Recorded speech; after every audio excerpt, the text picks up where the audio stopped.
la banque alimentaire. C'est 11h tous les jours, mais le lundi, c'est 12h30. Donc, c'est mieux. À tout à l'heure. Mon nom est Magali Maïlé.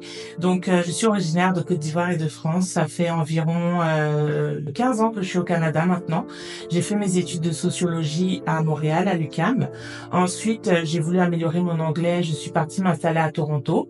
J'ai travaillé un petit peu à la banque et puis je voulais vraiment trouver un emploi dans mon domaine. Donc, je cherchais vraiment dans le communautaire et j'ai trouvé un emploi dans un centre francophone pour les femmes victimes de violences conjugales, à la maison à Toronto. Donc j'ai vraiment adoré travailler au shelter, à la maison à Toronto, parce que justement je pouvais aider les femmes, ça faisait un impact dans leur vie.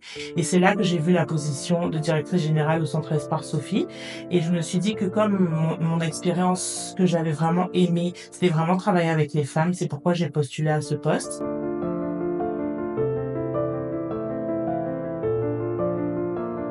Les services qu'on offre vraiment ici, c'est la première chose, ce sont les aliments. Donc on a des repas qu'on offre matin, midi, soir. On a une cuisinière qui est là, qui fait des repas chauds. Les femmes viennent entre 11h et 17h. Donc elles ont 3 repas par jour, des collations tout le long de la journée. Elles sont aussi là pour socialiser. Donc on fait beaucoup d'activités culturelles, des activités de peinture, de manicure, des activités en tout genre, des créations de savons, etc., etc., pour qu'elles puissent justement socialiser entre elles, faire des connaissances. Parce qu'aujourd'hui, on n'a pas assez de tomates. Je pense qu'une tomate par femme. Le centre Espoir Sophie, je peux dire, ça représente, après mon école, je passe la majorité de mon temps ici. Ça représente un centre de rencontre où j'ai rencontré des gens. Le centre, il est inclusif, il y a des gens de toutes nationalités, de toutes races. Donc, ça a permis que c'est un endroit où je me sens un peu avec des gens. Je ne suis pas isolée, je ne suis pas seule. Ça me permet de me sentir un peu chez moi.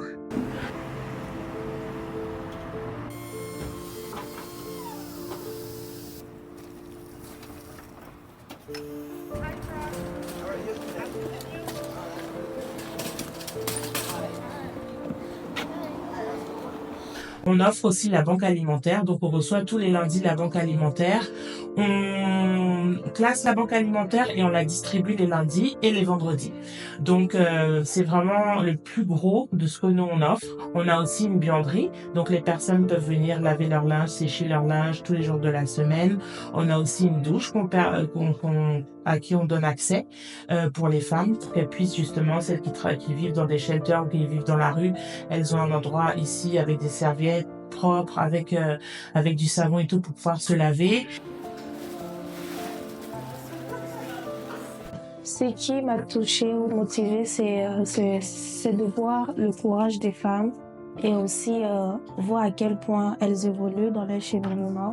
Parfois, c'est dur d'entendre les histoires des femmes et ne pas avoir des ressources nécessaires pour les aider, mais j'apprends à gérer mes émotions et à rester professionnelle.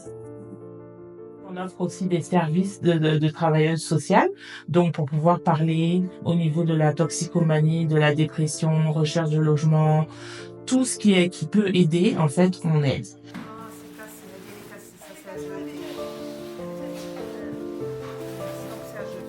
Les femmes, surtout francophones, devraient bénéficier de nos services parce que justement, on est la seule halte francophone en Ontario, à Ottawa. On offre des services bilingues pour les personnes qui ne parlent pas l'anglais. Donc le fait qu'on soit francophone, ça aide quand même énormément. On est bien situé au centre-ville aussi. On a tous les services dont elles ont besoin. Le Centre Espoir Sophie, c'est vraiment ce que je recherchais, pouvoir faire un impact positif dans la vie des femmes. Et le fait de gérer ce genre de centre me permet justement de faire toutes les idées que j'ai, je peux les mettre en place pour justement changer par rapport aux autres endroits. Donc je suis vraiment contente d'être là.